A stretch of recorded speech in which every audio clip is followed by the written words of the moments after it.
আমার বাবা একটা শার্ট প্যান্ট পরা ছিল, তার পায়ে জুতা ছিল, চোখে সে সবসময় চশমা পরতো, তার পকেটে টুপি থাকতো, ছোট একটা চিরুনি থাকতো, হাতে 2টা আংটি, এখানে একটা ব্রেসলেট থাকতো। তো আমার একটা কথা যে তার তো পরনে অনেক জিনিস ছিল, একটি জিনিস আমাকে নিয়ে এসে দিতে হবে, একটি হলো জিনিস আমাকে নিয়ে এসে দেখাতে হবে যে এটা যেটা নির্দিষ্ট প্রমাণ, না হলে তো আমি বিশ্বাস করতে পারছি না। আমি এই প্রমাণ চাচ্ছি।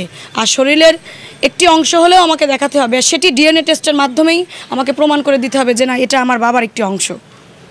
এটা আমি দাবি জানাচ্ছি। যে আমাদের পুলিশ সদস্যরা যে কথা বলছে, আমাদের কর্মকর্তারা, তারা বলছে যে তাকে প্রথমে শ্বাসরোধ করা হয়েছে, পরবর্তীতে তার জ্ঞান না আসায় তাকে মেরে ফেলা হয়, তারপরে তার আর একটা ছুরি বা যেটাই হোক তার শরীরের চামড়া প্রথমে কাটা হয়, তারপরে তার মাংস কাটা হয় টুকরা টুকরা করে।